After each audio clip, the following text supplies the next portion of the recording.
In this video, I'm going to be breaking down the lies and misconceptions that a lot of new Amazon sellers believe. For example, if you're watching this video, there's a good chance you probably know by now that selling on Amazon is hard, but I'm going to tell you it's probably not as hard as you might think. So I'm going to show you what I mean by that and several other things. But before we jump into it, if you're brand new to the channel, my name is Warner Fields from Fields of Profit. I'm a full-time 7-figure Amazon seller, and I definitely wish I had someone to tell me what I'm about to tell you about 5 years ago when I first started selling on Amazon. But if you guys are brand new to selling on Amazon and you want even more free resources, you can check out the link below. There's going to be a completely free Amazon seller Discord community for you. It's over 49,000 Amazon sellers sharing a ton of free information. Would love to see you in there, but let's go ahead and jump into the video.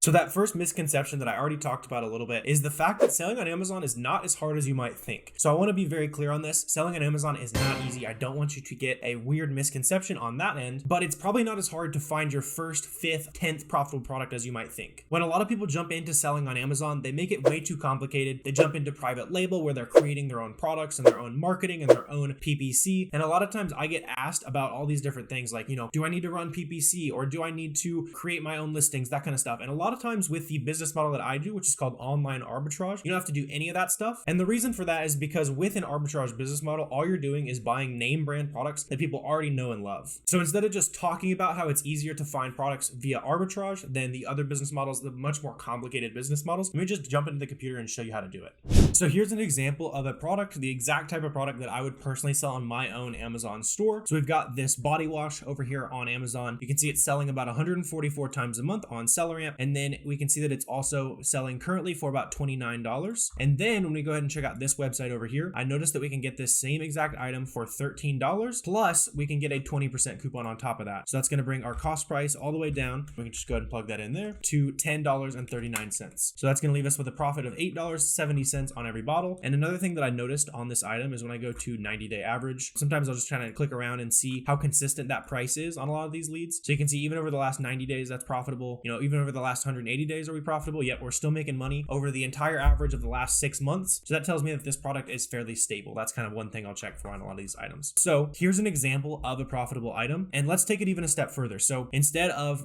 going onto Alibaba and finding your own product and all that other complicated stuff, all you really need to do is go down here to the offers tab of SellerAmp and then just start opening up a seller. Typically I'll look for somebody, this is a decent feedback count right there. Somewhere between like 50 to 250 feedback is kind of a sweet spot for me. And they kind of know what they're doing, but they're also not so big that they might be doing some really complicated things to find their products. And so what I'm looking for on these items here is asking myself, can I buy this item for this max cost? That's all plugged in with SellerAmp so that I make at least $3 profit and 35% ROI. So for example, this product right here, I can see the Keepa chart, so I can see the past history of the item, the orange being the price, green being the different sales rank, so basically how fast it sells. So I can jump into here and I know nothing about this product. Maybe I can buy it for $6. All I got to do is go ahead and press the Google button there, and then it's going to go ahead and search for that product for me. So now I can just kind of start poking around. There it is on Pool Supply, the Pool Factory, Sunplay. So it's definitely some kind of like replacement part. So I even wonder if you might be able to get like a wholesale account or something, obviously going a little more advanced than we will in this video. But yeah, there's a few opportunities for you to find it. Seems like we needed to find it for about $6 to make a profit. A lot of these are decently higher than kind of where we need to be, like the $10 to $12 range. So unless you think you can find a coupon or call somebody up on the phone and get a bulk discount going, anything like that, probably just go ahead and keep scrolling on. I would probably personally go ahead and keep scrolling on past that product. And then we can just do the same thing. So in this example, do I think I can buy it for $7.91? I have no idea. I know nothing about piano high gloss polish. Let's go ahead and check into it. So let's see. So this Corey Care product. So there it is, the 8-ounce. What size were we working with on that listing over there? Let's see. We had the 8-ounce listing. Yep, that's what we're looking at. So that's $14 over here. We're looking at $7 over there. Another thing you can check is some like coupon extensions, stuff like that. So Capital One Shopping doesn't really have much for us here, but I'll often check those different resources to see if we might be able to get some kind of discount. This is not a sourcing video, so I won't go too much into detail on this. If you guys want to see more of this, there's a ton of sourcing content on my channel to show you how to find that first profitable product. But now that you have this product as a potential starting point, really all you need to do is using the fact that there are other arbitrage sellers selling this product profitably. There's going to be other items in their storefront that are profitable as well and already sell on Amazon. Amazon. So you don't need to overcomplicate things. It's not as hard as you might think. All you need to do is find one good product, buy 5-10 units of it, send it into Amazon, test everything out, and then kind of get the ball rolling from there. You don't need to make it super complicated, buying ads and buying 200 units of something. All that kind of stuff is just going to add extra expense and potentially extra expensive mistakes to your starting process.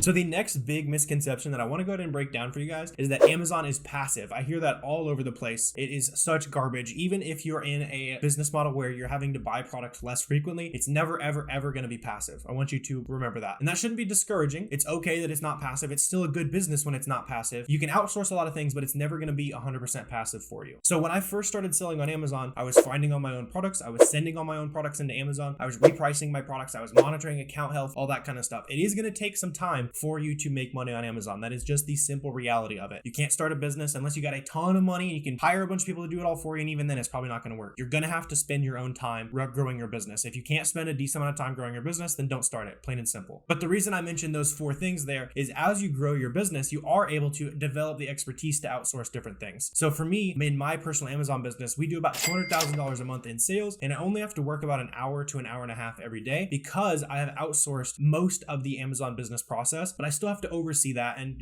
firefight and see those little problems. And I don't see myself ever being 100% out of the business. I'm sure that maybe there's a couple Amazon sellers that are genuinely passive, but it's a very small percentage of sellers. You're always going to need to do a little bit of maintenance on your store, but you can definitely do a lot of outsourcing, a lot of things to buy back your time. For example, I've worked with virtual assistants in the Philippines who help me source my products and kind of monitor the account health, do our ungating, all that kind of stuff. I also work with prep centers in sales tax free states, so I can always just ship my inventory from my suppliers, my websites to them. They're going to do all the work for me and send it into Amazon on my behalf. So this is a very outsourceable business, but it's never going to be passive. So that's one misconception I don't want you to believe.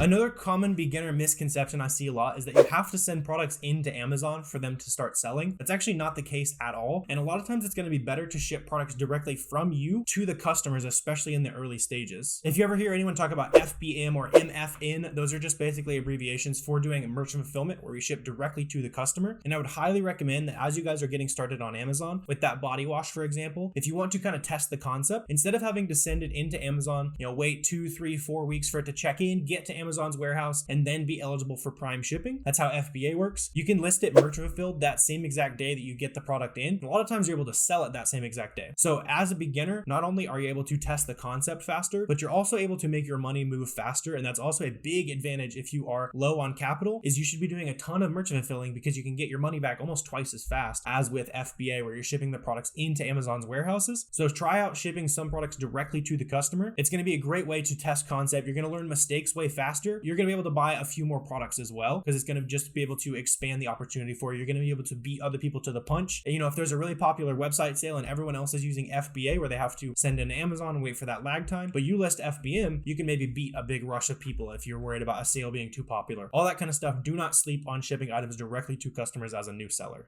Another super common misconception I see is that you need a ton of time and money to run this business. Like I just told you, you are going to need to devote time to selling on Amazon. It's not going to be, a 30-minute a day business for you, especially at the start, but you don't need to put 8 hours a day into it. In fact, a lot of the most successful people that I interview on the channel also have second jobs. For example, I just talked to Paulo the other day. He's doing about $80,000 to $100,000 a month, and he still has a 9-to-5 job. So you definitely don't need to have, full-time commitment to really crush it on Amazon. You can make a lot of money in a short amount of time. But keep in mind, if you are a beginner, it's going to take time. It's going to take a lot of investment for you to get to the point where you can make a lot of money and not a lot of time. It's kind of building your expertise and working on those skills. And that's the best way to increase the value of your time on Amazon. So the other thing I want to speak to as well is that you need a ton of money to get started on Amazon. If you want to get started with, private label or doing wholesale, anything like that, you're probably going to need several $1,000s. The beautiful thing of doing arbitrage or even selling used books, like that's how I started. I only had about $1,500 as a freshman in college. I knew I wanted to start selling on Amazon, and so I just did it. I went out, I started scanning books at thrift stores. I've talked to several other people who just started doing arbitrage with $1,000, $2,000, going to, clearance aisles and just checking different websites. And you can definitely build a substantial business on the back of not a ton of money. Just keep in mind that you are going to have to reinvest some of those funds if you don't have a ton of money to put into the business right away. And you probably won't want to start pulling a salary out of the business until it's kind of an inconsequential thing for your business. Maybe just once you get to the point where you're making $4,000 or $5,000 a month, you start pulling $1,000, something like that. So you can just kind of start seeing some payoff from your business. So if you're willing to reinvest a lot of the money that you are making, maybe pay yourself like a small percentage. I really like that idea, just so you can kind of see the progress, understand that you really are making money. Make it your coffee budget for the month, that kind of thing, and then just reinvest a lot of those funds. But you don't need to have a ton of money to get started on Amazon. I definitely didn't. Like I said, $1,500, and now we do over $2 million a year on Amazon just based on that initial $1,500. So then another thing that I want to talk about, a big misconception I see, kind of a trap that a lot of Amazon sellers fall into, is that they think they have to grow super fast, right? You see the big orange bars all over Instagram, Twitter, YouTube, and you feel that pressure to kind of keep up with everyone else, right? So this is just kind of my message to you guys as beginners. If you are feeling maybe a little bit lost, a little bit behind on things, don't worry about it. You're on your own calendar. Don't compare yourself to me. I'm on year 5 of my Amazon journey. You're probably on year 0, maybe year 1 if you're watching this video. So don't fall into the trap that you have to grow super fast on Amazon. Something that's absolutely amazing about an Amazon business is that it can be whatever you want. If you want to spend a ton of time building an empire, making a ton of money, you can. If you want to be able to, take care of the kids at home and, still work your job and just maybe make a little bit of money on the side, you can spend an hour a day on your business. You're just going to have to accept the fact that you'll probably grow a lot slower than the other people who are really putting in the hours, but you'll still be able to make money even with just a little bit of time commitment. So as long as you can set a schedule for yourself, even if you're only going to spend an hour, 30 minutes a day working on your business, stick to that plan, make progress on your own pace, and I promise you, you will be happy with the results if you genuinely put good effort into this business. So if you guys aren't sure where else to start in terms of getting the ball rolling, go ahead and keep digging through some of the YouTube videos on my channel, especially ones about product sourcing, and then just go practice. If you're way deep into a YouTube binge, go practice the skills, go use the skills instead of watching more videos about it. But I really hope you guys enjoyed this video. Let me know if you got value out of this video. If you did, please feel free to hit that subscribe button. I really appreciate that. If you guys have any questions, comments, especially as you're getting the ball rolling on Amazon, just drop those down below. I'm happy to answer those for you guys as well. But I really appreciate you guys watching this video, and I will see you next time.